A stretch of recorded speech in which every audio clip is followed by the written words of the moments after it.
संसाधन क्या है? संसाधन वह है जो हमारी आवश्यकता को पूर्ति करता है, वो संसाधन, ठीक ना। जैसे हवा, हवा हम सांस लेते हैं, आवश्यकता का पूर्ति हो रहा है, ठीक ना। यानी तो हम ये भी बोल सकते हैं जिसका भी हम प्रयोग करते हैं वो संसाधन है, ठीक ना। जैसे ये मार्कर का प्रयोग कर रहे हैं, ठीक, ये कैमरा का, ये बोर्ड का, तो जिस भी चीज का हम प्रयोग करते हैं वो सभी क्या कहलाता है? संसाधन। यानी कि प्रकृति में मौजूद वे सभी वस्तु जो हमारी आवश्यकता की पूर्ति के लिए काम आए, वो क्या कहलाएगा? संसाधन कहलाएगा। संसाधन तीन प्रकार का होता है: प्राकृतिक संसाधन, मानव निर्मित संसाधन, एक मानव संसाधन।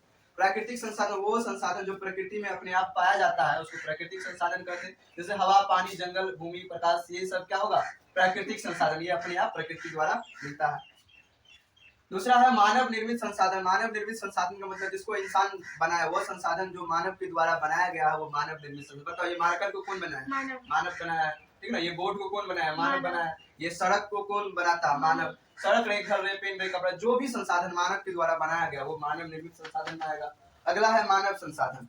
जैसे हमें आवश्यकता पड़ता है, जरूरत पड़ता है डॉक्टर की। जब भी कोई पेशेंट बीमार होता है तो डॉक्टर का आवश्यकता है, या तुम लोग को पढ़ने के लिए टीचर का आवश्यकता है, तो ये लोग भी तो हमारी आवश्यकता को पूरा कर रहा है। जैसे मनोरंजन के लिए कलाकार चाहिए या गायक चाहिए, तो ये भी कहीं ना कहीं आवश्यकता यानी कि हमारी जरूरत को पूरा कर रहा है, तो वो सब क्या कहलाएगा? संसाधन। और ये कैसा संसाधन है? मानव संसाधन है। डॉक्टर, इंजीनियर, वकील, गायक, कलाकार, टीचर, जो भी है मानव संसाधन है, ठीक।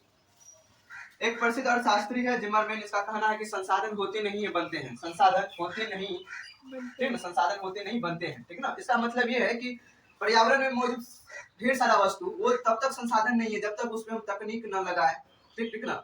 जब तक उसमें हम टेक्नोलॉजी का प्रयोग ना करें तब तक वो संसाधन नहीं बनता। जैसे मान लो कि जंगल में लकड़ी है, तो वो अभी हमारे यूज के लिए नहीं है, प्रयोग में नहीं आ रहा, लेकिन वही अगर बढ़ई क्या करे, एक बढ़ई उसको काट छाट करके तकनीक का प्रयोग करके वो क्या बना देगा? फर्नीचर बना देगा। तो फर्नीचर का हम लोग प्रयोग कर लेते हैं। जैसे मान लो कि पृथ्वी के अंदर है क्रूड ऑयल, ठीक ना, कच्चा तेल, क्रूड ऑयल है, इसको हम रिफाइनरी में ले जाते हैं, उसको शुद्ध करते हैं, तब जाकर डीजल, पेट्रोल, केरोसिन बनता है, तब जाकर के हम इसका क्या करते हैं? प्रयोग करते हैं। पहले से क्या ये संसाधन था? नहीं था। इसमें हम तकनीक लगाए, ठीक है, इसमें रिफाइनरी में ले गए, ठीक है, वहां पे बड़ा बड़ा मशीन था, वहां इसको छान करके डीजल, पेट्रोल अलग कर दिया। तो जो भी होता है संसाधन होता नहीं है, उसको बनाया जाता है, तकनीक का प्रयोग कर संसाधन को हम बनाते हैं, ठीक ना। पर्यावरण में मौजूद मान लो यही घर है, ठीक ना, तो घर कहीं ना कहीं लकड़ी का या बांस का कुछ चीज का बना है, तो ये ऐसे नहीं बन गया, उसमें तकनीक लगा, मिस्त्री लगा, लेबर लगा, तब जाकर के क्या बन गया?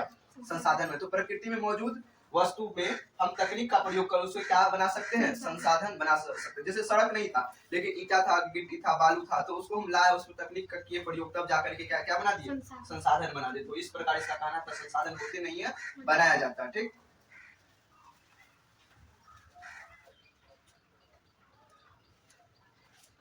तो हम देखते हैं कि विभिन्न दृष्टिकोण से संसाधन का जो वर्गीकरण किया गया है वह किस टाइप का है, ठीक। तो पहला है उत्पत्ति के आधार पर संसाधन का वर्गीकरण। यह दो पार्ट में किया गया, जैविक और अजैविक। उत्पत्ति मतलब जन्म के आधार पर, ठीक, ठीक ना, उत्पत्ति मतलब जन्म के आधार पर, यह दो पार्ट में बांटा गया। देखो, जैविक का मतलब है जो सजीव हो, क्या हो?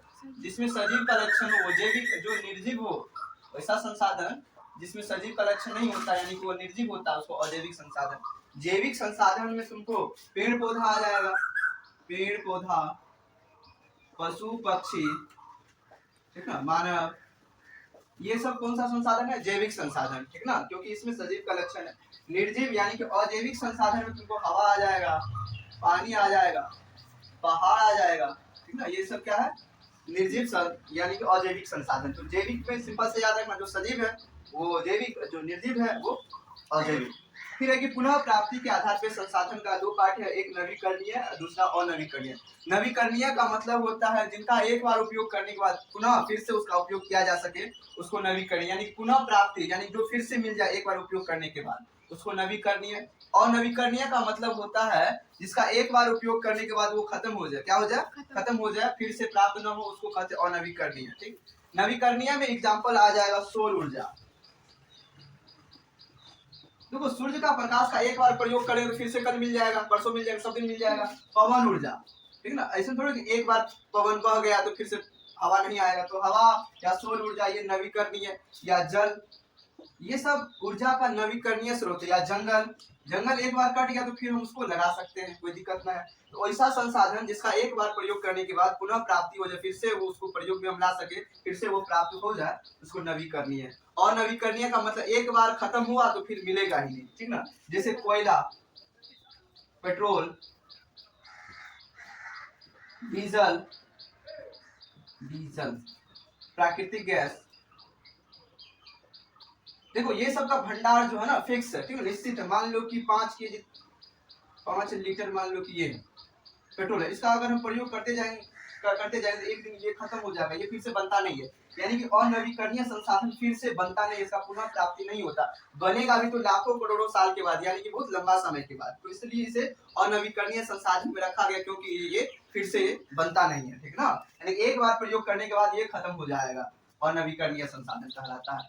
फिर है स्वामित्व के आधार पर, यानी कि मालिकाना हक के आधार पर संसाधन का 4 पार्ट में बांटा गया संसाधन को। एक है व्यक्तिगत संसाधन, दूसरा है सामुदायिक, तीसरा राष्ट्रीय और चौथा अंतरराष्ट्रीय संसाधन। व्यक्तिगत संसाधन का मतलब होता है जिसमें किसी खास व्यक्ति का हक हो, ठीक ना। जैसे मेरा मोबाइल में क्या वो मेरा ही है, किसी और का तो नहीं, इसमें सिर्फ मेरा ही अधिकार। जैसे मेरा घर, तो मेरा घर में तो अड़ोसिया पड़ोसिया का तो अधिकार तो है नहीं, ठीक ना।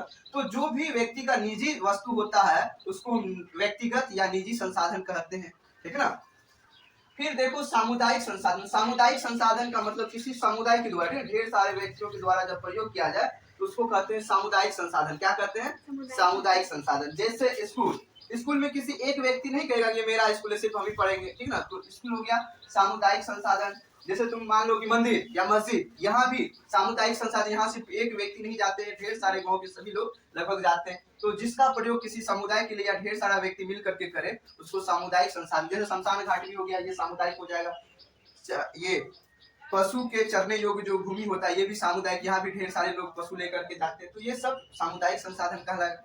तीसरा है राष्ट्रीय संसाधन। राष्ट्रीय संसाधन का मतलब होता है देश के सीमा के अंदर जो भी संसाधन है, देश के सीमा के अंदर, जैसे भारत है, ठीक ना। तो मान लो ये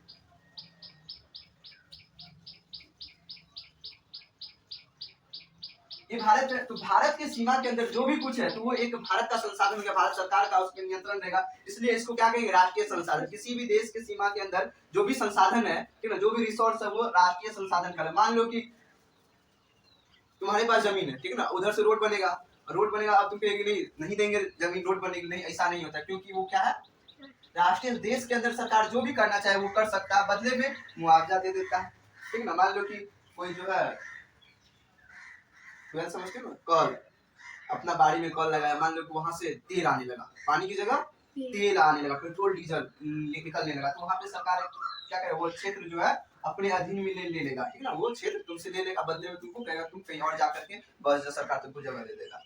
तो देश के अंदर जो भी कुछ है वो सरकार अपने हिसाब से प्रयोग में ला सकता है, ठीक ना। तो देश की सीमा के अंदर जो भी संसाधन है उसको हम क्या कहेंगे? राष्ट्रीय संसाधन। एक होता है अंतरराष्ट्रीय संसाधन, जिसमें किसी एक देश का हक नहीं हो, ठीक है, 2 4 5 10 देशों का समूह मिल करके उसका प्रयोग करे, वैसे संसाधन को क्या कहेंगे? राष्ट्रीय अंतरराष्ट्रीय संसाधन। जैसे ये तट रेखा से 200 किलोमीटर क्षेत्र छोड़ करके जो बाहर का जो क्षेत्र है, यहाँ का जो क्षेत्र होगा, तट रेखा से 200 किलोमीटर की दूरी के बाद का जो क्षेत्र है, इस पे किसी एक देश का नियंत्रण नहीं रहता, इसमें ढेर सारे देश मिल करके नियंत्रण करता है। तो इस प्रकार के संसाधन को क्या कहेंगे? अंतरराष्ट्रीय संसाधन। अंतरराष्ट्रीय संसाधन में किसी एक देश का हक नहीं होगा, 2 4 5 10 देशों का समूह मिल करके इसका उपयोग कर सकता है। तो ये रहा अंतरराष्ट्रीय संसाधन। ठीक, निजी संसाधन जिसमें व्यक्ति का खुद का हक हो सिर्फ, ठीक ना, तो वो निजी संसाधन। सामुदायिक जिसका प्रयोग किसी समुदाय के द्वारा किया जाता हो, ठीक ना। राष्ट्रीय संसाधन जो राष्ट्र की सीमा के अंदर आता हो, राष्ट्रीय। अंतरराष्ट्रीय जो तटीय क्षेत्र से 200 किलोमीटर के बाद वाला जो क्षेत्र होता है, ये तट है, ठीक है ना, यहाँ से 200 किलोमीटर तक तो भारत का ही हो जाएगा, भारत अपने मन से इसका प्रयोग है। लेकिन इसके बाद वाला संसाधन क्या कहलाएगा? अंतरराष्ट्रीय। इसका प्रयोग किसी अपने मन से नहीं कर सकता, करना भी हो तो और सब देशों का सलाह लिया जाता है, उससे अनुमति लिया जाता है। फिर है विकास के आधार पर संसाधन का 4 प्रकार है, ठीक है। संभाव्य संसाधन वह है जिसका हम प्रयोग जो है नहीं किए हैं, लेकिन भविष्य में उसका प्रयोग हम कर सकते हैं, ठीक है ना। जैसे राजस्थान का क्षेत्र में सौर ऊर्जा, गुजरात के क्षेत्र का पवन ऊर्जा, ये सब का प्रयोग हम कर सकते हैं। या हिमालय के नीचे जो है ढेर सारा खनिज है, ठीक ना, उस खनिज का भी प्रयोग हम भविष्य में कर सकते हैं। तो ऐसे संसाधन को क्या कहेंगे? संभाव्य। यानी खोज तो हो गया लेकिन उसका प्रयोग अभी तक नहीं किए हैं, तो ये क्या कहलाएगा? संभाव्य संसाधन। विकसित संसाधन का मतलब होता है खोज भी हो गया और इसका हम प्रयोग भी कर रहे हैं। क्या कर रहे हैं? प्रयोग भी कर रहे हैं, तो ये विकसित संसाधन। भंडारित संसाधन का मतलब है कि इसके पास इतना ऊर्जा है कि यह सक्षम है, ठीक ना, पूरा आवश्यकता को पूर्ति करने के लिए, लेकिन जो है अभी तक उतना तकनीक का विकास या डेवलप नहीं हो पाया है, जिसके कारण जो है ये इसका प्रयोग हम नहीं कर पाते। जैसे पानी, पानी किससे बना है? H2O से। तो यहाँ हाइड्रोजन और ऑक्सीजन ये बहुत ही जो है ना ऊर्जा के दृष्टि से ये बहुत ही उपयोगी है, हाइड्रोजन भी और ऑक्सीजन। लेकिन मेरे पास वैसा तकनीक नहीं है जिसके कारण हम इसका प्रयोग नहीं कर सकते, लेकिन इसके पास असीम क्षमता है जो हमारी सारी आवश्यकता को पूर्ति कर सकता है, लेकिन मेरे पास उतना भी तकनीक नहीं।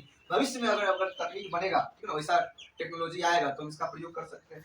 संचित का मतलब यानी कि भंडारित संसाधन में ही जिसका हम प्रयोग कर पाते हैं, जैसे जल विद्युत।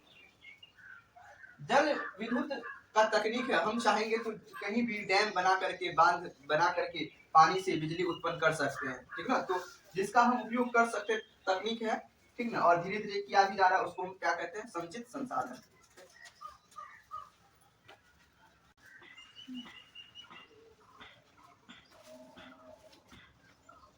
अगला टॉपिक है संसाधन नियोजन। नियोजन का मतलब होता है प्लानिंग करना। जैसे ठीक ना, तुम लोग भी प्लानिंग करता होगा कि हाँ एग्जाम में इतना नंबर लाना तो इतना घंटा पढ़े, ऐसे पढ़े, ठीक ना, पहले ये कंप्लीट करे फिर बाद में वो कंप्लीट करे। उसी प्रकार संसाधन का भी विवेकपूर्ण इस्तेमाल के लिए इसको भी प्लानिंग किया जाता है, ठीक ना, किस प्रकार से हम सही ढंग से इसका उपयोग करें ताकि जो है संसाधन का सही ढंग से उपयोग हो, ठीक ना। तो संसाधन का विवेकपूर्ण इस्तेमाल भी क्या कहलाता है? संसाधन नियोजन। इसका 3 स्टेप है। पहले तो क्या करते हैं? संसाधन का पहचान करते हैं, ठीक ना, उसके लिए सर्वेक्षण करवाते हैं। संसाधन का पहचान हेतु सर्वेक्षण जांच करवाया जाता है। फिर जांच हो जाने के बाद यानी सर्वेक्षण के बाद इसका मात्रा और क्वालिटी यानी क्वांटिटी और क्वालिटी दोनों जांच किया जाता है, ठीक ना। फिर जाकर के कुशल तकनीक के सहारे संसाधन को वहां से हम निकालते हैं, ठीक ना। फिर देश की प्राथमिकता को ध्यान में रख करके उस संसाधन का प्रयोग करते हैं। अच्छा, देश की प्राथमिकता का मतलब क्या हुआ? जैसे मान लो कि समझो कि एक बच्चा है, उसको एग्जाम है, ठीक ना, और एक शादी भी है, तो बताओ इसका फर्स्ट प्रायोरिटी क्या होना चाहिए? पहला प्राथमिकता यही होना चाहिए एग्जाम दे, तब एग्जाम अच्छा से हो जाए तब जाकर के शादी अटेंड करे, ठीक ना। उसी प्रकार देश में पहले जिस चीज का जरूरत है, ठीक ना, यानी कि देश अपनी प्राथमिकता के अनुसार फिर इसका प्रयोग करे, यही है संसाधन नियोजन। पहला क्या करता है? संसाधन का पहचान हेतु सर्वेक्षण, फिर सर्वेक्षण के बाद क्वालिटी और क्वांटिटी का जांच किया जाता है संसाधन का, फिर कुशल तकनीक के सहारे संसाधन का निष्कर्षण होता है, फिर चौथा क्या है? देश की प्राथमिकता के अनुसार इस संसाधन का प्रयोग करते हैं, यही कहलाता है संसाधन नियोजन। क्या कहलाता है? इसका कुछ स्टेप है, ये अगर पूछा जाए तो ये हम लिखेंगे, यानी कि विवेकपूर्ण इस्तेमाल ही संसाधन का संसाधन नियोजन कहलाता है। अब क्या है? संसाधन संरक्षण। क्या है? संसाधन संरक्षण से पहले एक चीज समझते हैं, मनुष्य जो है तरक्की के लिए, विकास के लिए, ठीक ना, ज्यादा से ज्यादा संसाधन का विदोहन कर रहा है, ठीक ना, ज्यादा से ज्यादा संसाधन का प्रयोग कर रहा है, जिसके कारण प्रदूषण फैल रहा है। क्या फैल रहा है? प्रदूषण फैल रहा है। अच्छा, संसाधन का शोषण क्या कह रहा था? डाक्टरों का अर्थव्यवस्था, यानी कि इस प्रकार नए नए मशीन का आविष्कार हो गया, नए नए यंत्र का आविष्कार, जिससे ज्यादा से ज्यादा संसाधन मनुष्य कम ही समय में उपयोग कर ले रहा है, ठीक ना, कम समय में ज्यादा से ज्यादा संसाधन को वो दोहन कर लेता है। इसीलिए इस अर्थव्यवस्था को क्या कहते हैं? डाकुओं का अर्थव्यवस्था, यानी संसाधन का शोषण ही क्या कहलाता है? डाकुओं का अर्थव्यवस्था, ठीक है। तो संसाधन संरक्षण क्यों जरूरी है? तो देखो, संरक्षण का मतलब होता है बचाना, संरक्षण का मतलब बचाना। देखो, संसाधन हमारे लिए बहुत ही उपयोगी है, परंतु यह सीमित है। क्या है? लिमिट है। ये संसाधन जो है ना सीमित है, कुछ ही मात्रा में ये है, बहुत ज्यादा मात्रा में नहीं है, तो ये लिमिट है। अतः हमें इसका विवेकपूर्ण इस्तेमाल करना चाहिए ताकि ये बचा रहे, ये संरक्षित रहे, ठीक ना। ऐसा नहीं कि हम जो है संसाधन का दोहन करने के चक्कर में अगर हम पर्यावरण को प्रदूषित कर देंगे, उससे भी क्या होगा? संसाधन बर्बाद हो जाएगा। तो अतः हमें जो है ना संसाधन सीमित है, अतः इसका जो है ना हमें विवेकपूर्ण इस्तेमाल करना चाहिए। यही क्या है? संसाधन संरक्षण। क्या है? संसाधन संरक्षण। एक है सतत विकास, ठीक ना। विकास का मतलब क्या होता है? समझो पहले मेरे गांव में सड़क नहीं था, अब 4 लाइन बन गया। अब क्या बन गया? 4 लाइन। तो इस चीज को हम क्या कहेंगे? गांव में विकास हुआ है। क्या हुआ है? मान लो कि कहीं पे बिजली नहीं था, वहाँ बिजली आ गया, तो हम क्या कहेंगे कि गांव में विकास हुआ। मान लो कि गांव में पहले स्कूल नहीं था, अब स्कूल खुल गया, तो इसी चीज को विकास कहते हैं। तो सतत विकास क्या है? सतत विकास का ऐसा विकास जो पर्यावरण संरक्षण पर ध्यान दे, ठीक ना, ऐसा विकास जिससे पर्यावरण जो है कम से कम जो है ना पर्यावरण का नुकसान हो, ऐसा विकास जिससे पर्यावरण का कम से कम हो नुकसान, और आने वाले पीढ़ी के लिए भी संसाधन बचा रहे, आने वाले पीढ़ी के लिए भी संसाधन बचा रहे, उसको क्या कहेंगे? सतत विकास। देखो, आजकल मनुष्य इतना संसाधन का उपयोग कर रहा है कि आने वाले टाइम में संसाधन बचे, जैसे मान लो कोयला है, डीजल है, पेट्रोल है, ये आने वाले टाइम में बचेगा। ये मान लो पानी है, पानी को इतना हम प्रदूषित कर दे रहे हैं, तो आने वाले टाइम में सभी को पानी का क्या होगा? दिक्कत होगा। अतः सतत विकास का मतलब यह है, सस्टेनेबल डेवलपमेंट का मतलब यह है कि ऐसा विकास जिससे पर्यावरण का कम से कम नुकसान हो, यानी पर्यावरण संरक्षण पे यह बल देता है और साथ ही साथ आने वाले पीढ़ी के लिए भी संसाधन बचा रहे। इसी को क्या कहते हैं हम? सतत विकास। सतत विकास के लिए कई बार सम्मेलन भी हुआ, ठीक है। ये सम्मेलन सब क्या अगले वीडियो में बताएंगे। फिलहाल इसको याद करना, प्रथम earth summit 1992 Rio de Janeiro Brazil में हुआ। कहाँ पे हुआ? Rio de Janeiro. कहाँ पे? कौन सा देश में? ब्राजील में। कब हुआ? 1992 प्रथम अर्थ समिट। दूसरा अर्थ समिट 2002 जोहान्सबर्ग में हुआ और ये क्योटो सम्मेलन है जापान में हुआ। ये सब जो है ना पर्यावरण के संरक्षण हेतु, ठीक ना, ये सब सम्मेलन किया गया, ठीक। तो अगले वीडियो में इसके बारे में भी हम बता देंगे, ठीक।